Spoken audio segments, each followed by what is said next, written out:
Makukuha ko po na cash yung overpayment, sir? Salamat po sa sagot. Well, friends, ito yung tanong ni sir sa ating Q&A with Proof AMN.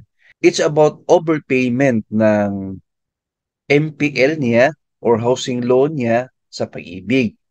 Sige po, sagutin natin ang question in a concise, direct to the point, and with example. Alright? Let's get started. So ang tanong ni Sir, if cash po ang ma-receive niya sa overpayment ni Pag-ibig, answer po, cheque po sir, hindi cash. But itong cheque na ito is good as cash po.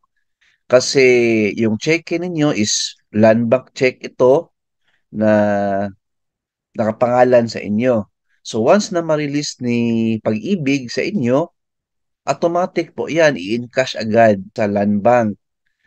So punta kayo agad sa land bank, present niyo yung cheque, and of course, magdala kayo ng two valid IDs para ma-encash agad ninyo.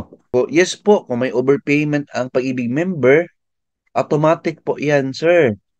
Ibalik po yan ni Pag-ibig. Whether multipurpose loan ito or housing loan na mga payments, once na may overpayment po, ibalik agad yan ni Pag-ibig.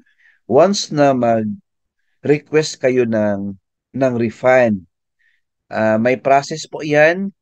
Kailangan makapresent kayo ng proof na may overpayment, provide yung payslip po na may deduction sa MPL ninyo, and fully paid na po kayo sa MPL na yan.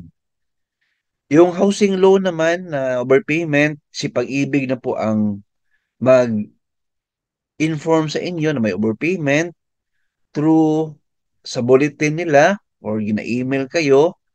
Yan po ang process po ng mga overpayment o refund ni Pag-ibig.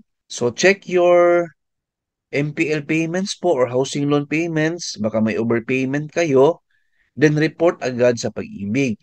May form pala na i-fill out for this refund. Alright?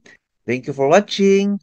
Please like, share this video, and subscribe my YouTube channel. Thank you, God bless, and two thumbs up.